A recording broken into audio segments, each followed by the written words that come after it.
Hello everyone, स्वागत है आपका पाठशाला ऋषिकेश के यूट्यूब चैनल पर।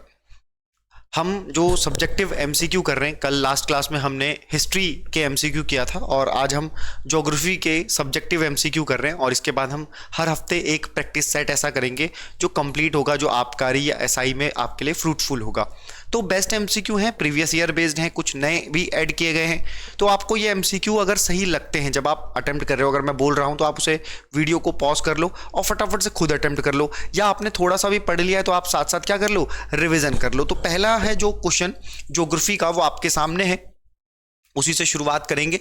इसको मैच द फॉलोइंग जब भी हो तो थोड़ा सा पॉज कर लिया करो, मैं जल्दी जल्दी बोल करके कोशिश करूंगा कि फटाफट बता दूं आपको, है ना। तो आपने देखना है कि एक तरफ दे रखे हैं वाटरफॉल और एक तरफ दे रखे हैं नदी। क्वेश्चन एक है, लेकिन ये क्वेश्चन जो है वो 4 के बराबर है, क्योंकि एक एक लाइन ला करके क्या है भाई, एक क्वेश्चन से ज्यादा बड़ा थोड़ा सा कर दो। तो पहला क्वेश्चन आप देखो, दूध सागर वाटरफॉल बोला है कि वो किस नदी पर होगा। डुडुमा है, गोकक है और जोग है। तो सबसे पहले ऐसे क्वेश्चन में क्या किया जाना चाहिए, थोड़ा सा इसको ऊपर कर लेते हैं, ठीक, ऐसे कर लेते हैं कि मैच द फॉलोइंग है। आपको पता होगा कि एक जोग गरसोप्पा या महात्मा गांधी वाटरफॉल भी बोला जाता है, और ये सबको पता होता है किस नदी पर है।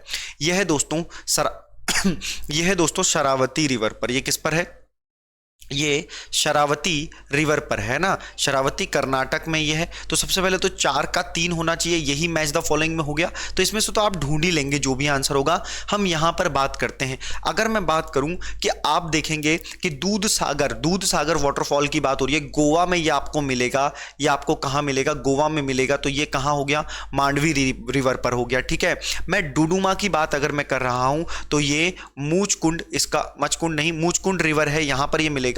तो गोकाक हो गया कहां, गोकाक हो गया कहां, घाट परवा रिवर पर, ठीक है। तो ये 4 हैं, मैच कर लेना। और ऑप्शन के हिसाब से कर देखेंगे, पहले का 4, पहले का ए का 4, यही ऑप्शन 1 लग रहा है। इसको देखते हैं नीचे, 4 यहां भी 2 1 3 2 1 3 है ना, पहले का 4। तो देख लेना, ऑप्शन हो सकते हैं कि डबल गलत हो गए हो यहाँ पर, ठीक है। तो कोई भी एक जो है वो सही हो जाएगा, इसके हिसाब से आप मैच कर लेना।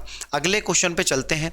अगला क्वेश्चन कह रहा है, उत्तर पूर्वी मानसून से सबसे अधिक वर्षा प्राप्त करने वाला राज्य है।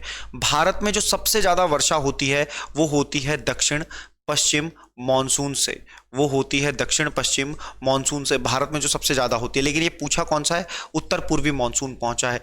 मेरी बात ध्यान से समझना, इंडिया का मैप जब आप बनाते हो, जो ये वाला मॉनसून है दक्षिण पश्चिम है, और जब ये लौटता हुआ मॉनसून है तो ये उत्तर पूर्वी मॉनसून है। आप दिशा देखेंगे कौन सी है, उत्तर पूर्व दिशा है, तो लौटता हुआ मॉनसून है। इससे सबसे ज्यादा बारिश कहां होती है, मतलब इसी क्वेश्चन को ऐसे पढ़ा जा सकता है कि लौटते हुए मॉनसून से सबसे ज्यादा बारिश कहां होती है। तो इसका जवाब है तमिलनाडु में होती है।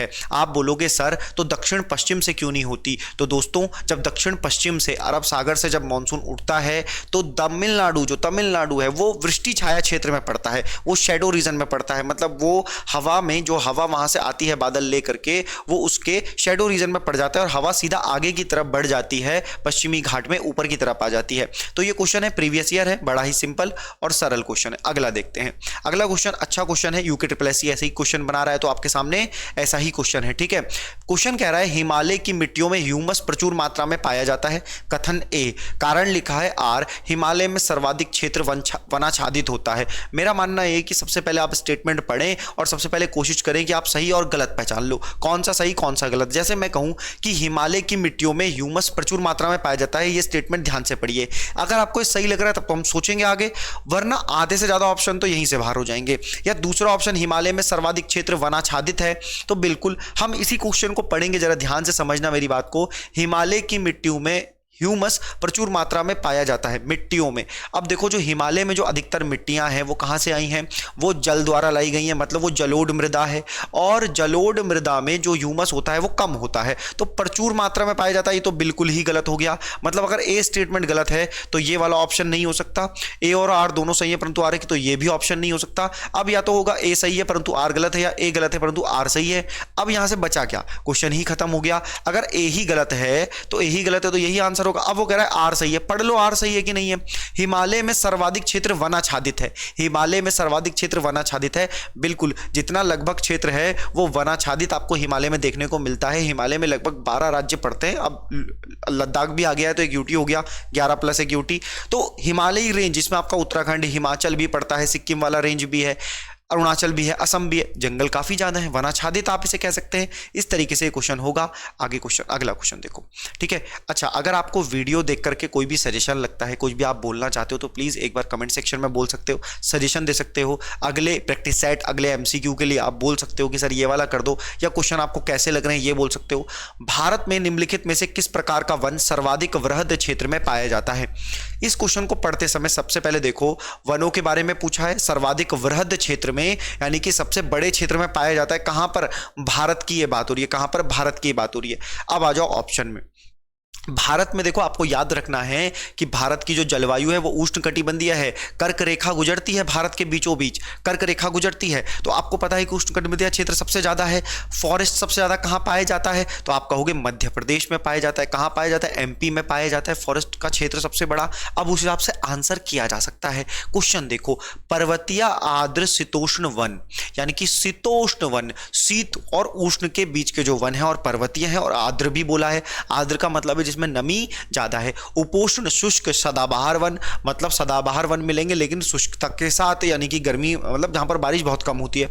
उष्ण कटिबंधीय आर्द्र पर्णपाती वन, जिन्हें पर्णपाती का मतलब नहीं पता है, इसको बोलते हैं डेसिडियस फॉरेस्ट, या वो पेड़, वो वन, वो वनस्पति जो अपने पत्ते गिरा देते हैं। दूसरा है उष्ण कटिबंधीय आर्द्र सदाबहार वन, ठीक है। तो भारत में क्या आपको एवरग्रीन फॉरेस्ट सबसे ज्यादा देखने को मिलते हैं? मतलब एमपी में आप हमेशा सदाबहार वन पाते हो। सदाबहार वन तो आपको केवल केरला साइड में मिलेंगे, ठीक है। अब पर्णपाती, तो ऐसे वृक्ष, ऐसे पौधे आपको सबसे ज्यादा वनस्पति मिलेगी भारत में देखने को जो आर्द्र क्षेत्र में होती है, आर्द्र क्षेत्र में होती है, और पर्णपाती है, मतलब अपने पत्ते गिरा देती है, अपने पत्ते गिरा देती है। उष्णकटिबंधीय तो मैंने आपको बताया कि भारत का एक बहुत बड़ा क्षेत्र, पूरा दक्षिण भारत किसमें पड़ता है? उष्णकटिबंधीय रीजन में पड़ता है, ठीक है। उष्णकटिबंधीय रीजन किसे कहते हैं? तो प्यारे बच्चों, अगर अक्षांश थोड़ा सा भी आपको पता है तो ज्यादा नहीं, सीधा सीधा समझना।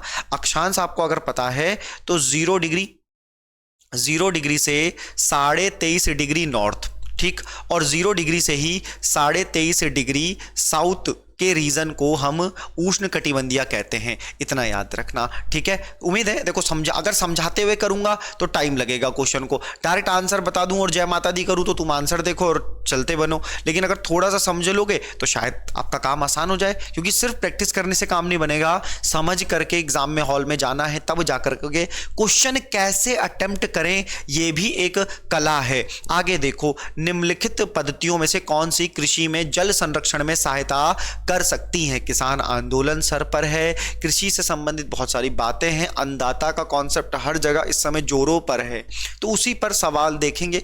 कृषि में जल संरक्षण में सहायता कर सकती है, कृषि कर रहे हो, जल का संरक्षण कैसे करें, कौन सी विधियां? ऑप्शन देखो, भूमि की कम या शून्य जुताई, खेत में सिंचाई के पूर्व जिप्सम का प्रयोग करें, या फसल अवशेष को खेत में ही रहने दें। इस हिसाब से हम कृषि में जल संरक्षण का कार्य कर सकते हैं। मैंने कहा सबसे पहले आप देखो, लिखा है भूमि की कम या शून्य जुताई, मतलब एक ही बार जुताई की गई और उसके बाद आपने फसल लगाना उसमें शुरू कर दिया और उसी पर आपका काम चल रहा है। खेत में सिंचाई के पूर्व जिप्सम का प्रयोग, देखो जिप्सम का प्रयोग तो तब किया जाता है जब आप अम्लता या अम्लता को क्या करना चाहते हो? कम करना चाहते हो, ठीक है, तब जिप्सम डाला जाता है। मैंने कहा फसल अवशेष को खेत में ही रहने देना, तो बिल्कुल ये जो 2 पॉइंट हैं ये फॉलो किए जाते हैं, लेकिन ये वाला फॉलो नहीं किया जाता। जिप्सम का प्रयोग तो यहां किया जाता है। तो कूट 1 और 3 सही है, जो भी ऑप्शन में दिखेगा 1 और 3 ये सही हो जाएगा। आ रही है क्या बात समझ में? आंसर हो जाएगा। बढ़िया क्वेश्चन लगा तो कमेंट सेक्शन में जरूर बताना कि तुम्हें कैसा लग रहा है, तभी अगली वीडियो जोरदार जबरदस्त क्वेश्चनों की प्रैक्टिस और पूरा आबकारी का प्रैक्टिस सेट जल्दी ही मिलेगा, वो भी फ्री। अगर आप कमेंट करके बोलोगे कि यार आपको मतलब अच्छा लग रहा है, अगर लग रही है वीडियो, नहीं लग रही है भाई, आपको नहीं लग रही, किसी और को लग रही है, कोई ना कोई तो देख रहा होगा ना, अगर देख रहे हो तो एग्जाम निकलेगा, ऐसे क्वेश्चन होंगे जो एग्जाम में दिखेंगे आपको। अगला क्वेश्चन देखो, फिर से मैच द फॉलोइंग है, और मैच द फॉलोइंग बड़ा मजेदार है। कई बच्चों ने तो इस सवाल पढ़ा होगा, याद किया होगा, लेकिन पढ़ा होगा लेकिन उन्होंने याद नहीं किया होगा, केवल रीडिंग करी होगी। क्या पूछा है? क्षेत्र है, और बोला स्थानांतरित खेती। इसको थोड़ा सा रिवर्स कर लेते हैं दोस्तों, क्योंकि गड़बड़ हो गया है। यहां पर आएगा स्थानांतरित कृषि, ठीक है, स्थानांतरी कृषि, और यहां पर आएगा क्षेत्र। इसका मतलब क्या है, आपने झूम खेती को सुना होगा, आपने सुना होगा कर्तन एवं दहन, कर्तन एवं दहन, है ना। कर्तन एवं दहन का क्या मतलब है, वो खेती, झूम खेती, जैसे जो एक जगह पे पहले की जाती है, जब कर ली उसके बाद वहां पर जलाया वलाया, कुछ साल कुछ महीने करने के बाद अगले स्थान पे चले गए, फिर बार बार ऐसी बदल रहे हैं। झूम खेती या स्थानांतरी कृषि को भारत में जाना जाता है, प्राचीन क्षेत्र की कृषि है, ये प्राचीन क्षेत्रों में की जाती थी। अब इसको हर क्षेत्र के हिसाब से अलग अलग नाम दिया जाता है। वो नाम क्या है, आपसे ऐसे ही पूछा जाता है। जैसे मेरी बात समझना, मैं पश्चिमी घाट की बात करूं, पश्चिमी घाट की मैं बात अगर मैं कर रहा हूं तो मैं यहां की बात कर रहा हूं, वेस्टर्न घाट की मैं बात कर रहा हूं, मैं केरला वाले हिस्से की बात कर रहा हूं जहां कोंकण रेलवे बिछी है, पश्चिमी घाट। यहां पर स्थानांतरी कृषि को क्या कहते हैं ये, तो अगर मैं तुमको बोलूं कि बस वेस्टर्न घाट में केरल तुम्हें याद आता है, और केरल तुम्हें याद आता है तो कुमारी याद कर लो, केरल तुम्हें याद आता है तो कुमारी याद कर लो, बोलोगे हाँ याद हो गया।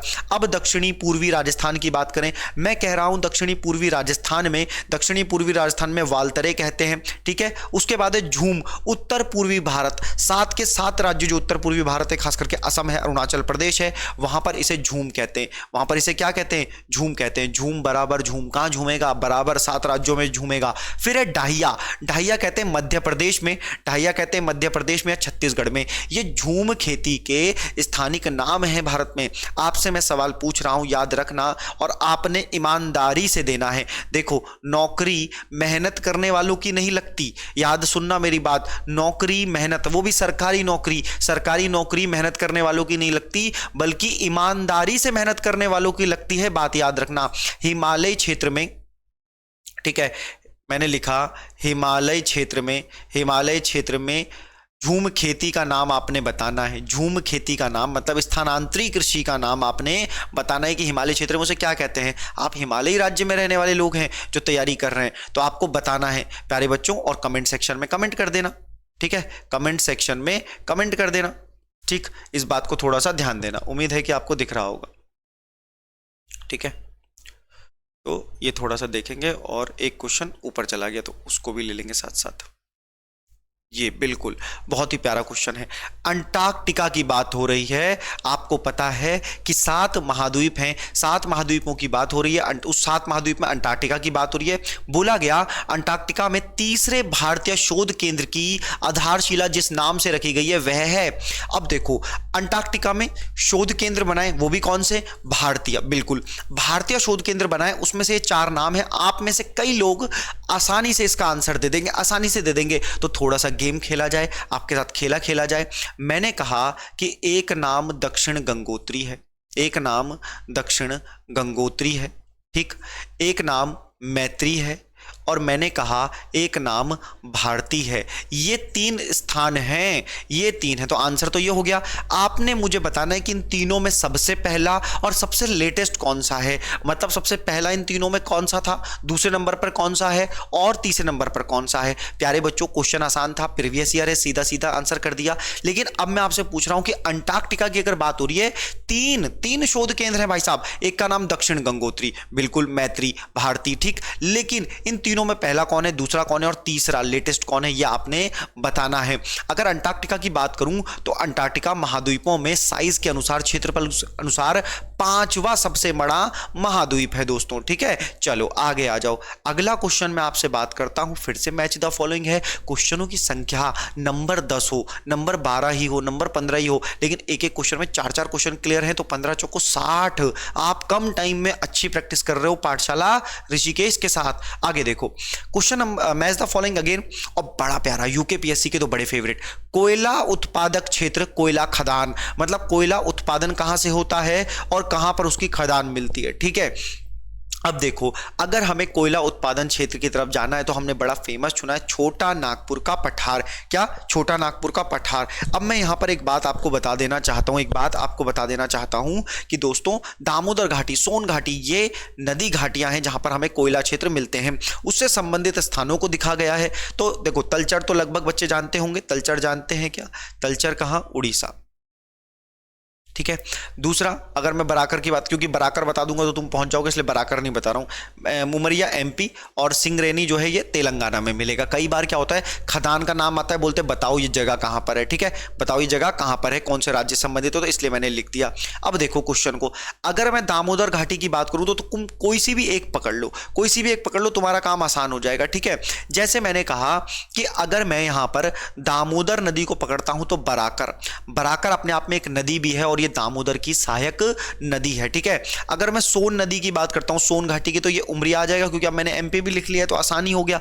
अगर मैं गोदावरी की बात करता हूं, अगर मैं महानदी की बात करता हूं, तो देखो जो मिलाना चाह रहे हो मिला लो। गोदावरी की बात करता हूं, गोदावरी कहां से निकलती है, महाराष्ट्र, महाराष्ट्र से निकलती है, त्र्यंबकेश्वर पर्वत से। गोदावरी घाटी, सिंगरेनी तेलंगाना, ये कोयला खदान यहां पर। महानदी घाटी की कोयला खदान तलचर, उड़ीसा को कौन नहीं जानता। बस ये तुमने देख लिया, जहां तुम्हारा मन करे वहां मिला लेना, ऑप्शन मैंने तुम्हारे लिए छोड़ दिए हैं, प्यार मोहब्बत से कर लो इस क्वेश्चन को। अगले क्वेश्चन पे आ जाओ। अगला क्वेश्चन भी बिल्कुल वहीं से, खनिज संसाधन से, एकदम रिवीजन होगा, पहले चैप्टर से लेकर आखिरी चैप्टर तक हम जाते हैं, जितने क्वेश्चन हो सके कि यहां का इंपॉर्टेंट, इस चैप्टर का रिवीजन, हर चैप्टर का रिवीजन तुम्हें प्रैक्टिस सेट से हो जाएगा। बस तुमने एक बार पढ़ा होना चाहिए, एक बार पढ़ा होना चाहिए। भारत में लिग्नाइट कोयले का सबसे बड़ा क्षेत्र निम्नलिखित में से कौन सा है। कौन सा बोला इन्होंने, कोयले का लिग्नाइट, यानी कि कोयले के 4 प्रकार होते होंगे। अगर 4 प्रकार होते हैं प्यारे साथियों, तो ये कौन से होते हैं आप कहोगे गुरुजी बताओ, तो देखो, एक होता है एंथ्रेसाइट,